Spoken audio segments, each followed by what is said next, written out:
Hey, what's happening, good people? This is Omari Hardwick, and you're watching Civil TV. That's right, Civil TV, with none other than Karen Civil. Peace. Season 5, we're going to talk about Power. Season 5 of Power hits in a few weeks, July 1st. Yep. What can you tell us about this upcoming season? Are fans going to be on the edge of their seat? Well, you know they will. You know fans will be on the edge of their seat because we typically leave off with the very end moment, the final moment of the prior season is usually where we kind of start the next season from. So if the fans, which at this point most of them have caught up, they binged enough to know that the end of season 4 has it where the beginning of season 5 was crazy. So we're on a chase.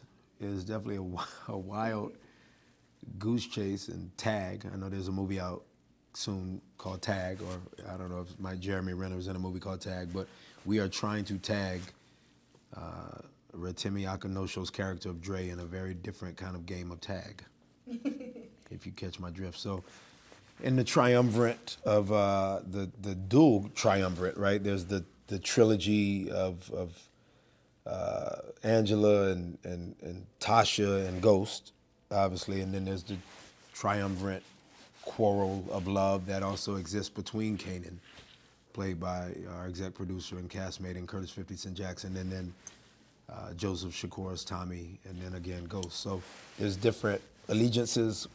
The betrayal is at an all-time, not an all-time high, but it's strained at a level. It's pulled to an all-time point of perhaps being popped this year. People that you thought definitely were not ever going to be taken away from each other. Perhaps you'll see them being taken away from each other. In terms of how long that takeaway will happen, you know, you'd have to watch the season to find out. But there's definite moments where people that were hanging out aren't necessarily hanging out anymore. And Ghost and his son, and Tasha, and well, Ghost and Tasha's parents, and dealing with Michael Rainey's Tariq, right? Tariq is a knucklehead at this point. And Ghost doesn't really know who to trust and how to trust. He just got released from prison, so I don't necessarily know if a man being released from prison who has done the damage that he's done is ever really released from prison.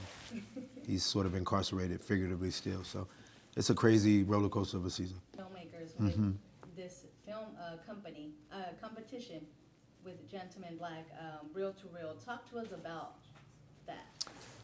Well,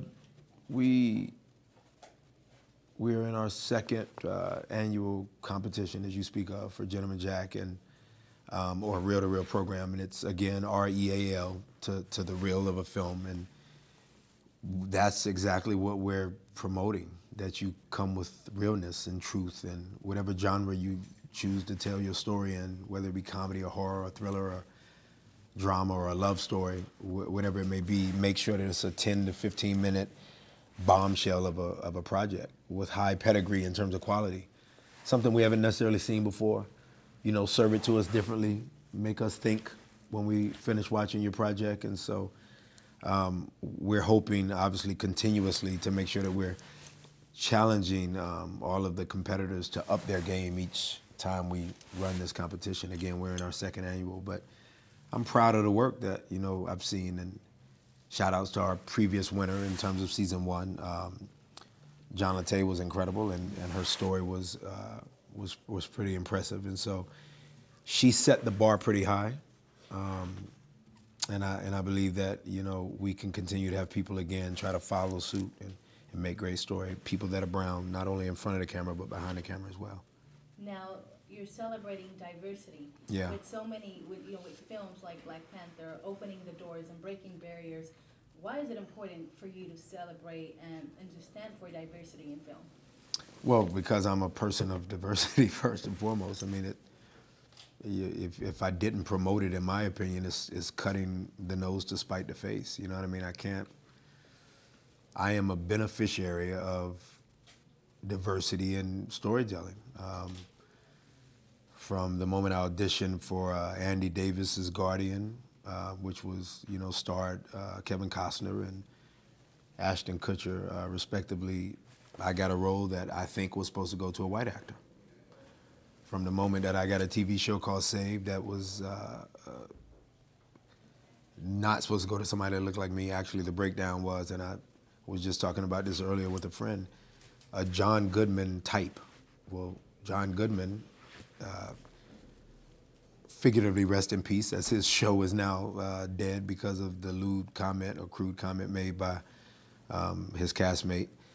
John Goodman does not look like me, and I remember the breakdown of that character was John Goodman type, and I ended up getting the role. So I think we all at one point have benefited from the film industry expanding and allowing for a level of diversity. So Ryan Coogler and Chad Boseman and Michael B. Jordan and Lupita Nyong'o and a lot of other incredible, a lot of incredible work was done by these people, but it was because Kevin Feige and the powers that be, you know, at Marvel, who do not look like them, gave them an opportunity, felt that diversity was necessary.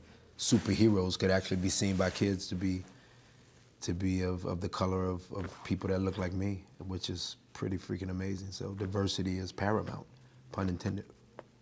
And going based on that, what does it mean to be black in Hollywood? Are we seeing the changes that we've been wanting to see the past decade of, you know, years?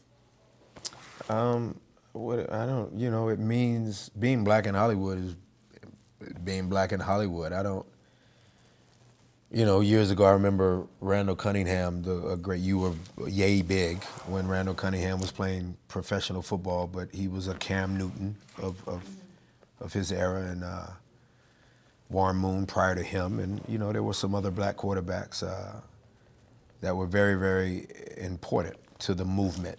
And the NFL is obviously showing that they're not necessarily of the movement, as Kaepernick is being punished for fighting for the country. Go figure, how stupid is that? But in reality, I remember when Randall was asked, what is it like to be a black quarterback in the NFL at this point in time? He gave the great answer, which is, I'm a black quarterback. And I don't know what it means, what it's like to be black in Hollywood.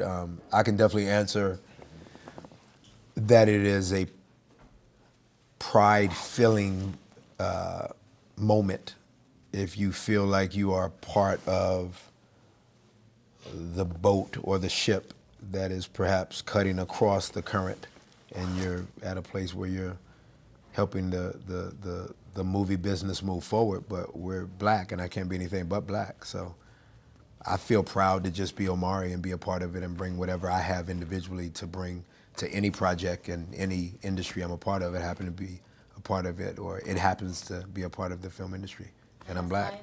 No, that's true. And aside from, being on Power and the film competition, Reel to Reel, what other projects are you working on? Sorry to Bother You is soon to come out. I worked on it last year. It's soon to come out. Directed by Boots Riley with a hell of a cast, and headlined by Lakeith Stanfield and Tessa Thompson, Armie Hammer, Danny Glover, and myself and Terry Crews. And then there's A Boy, a Girl, and a Dream, which is a great movie done by Qasim Bashir, directed this beautiful, amazing 90-minute one-take movie with me and Megan Good starring.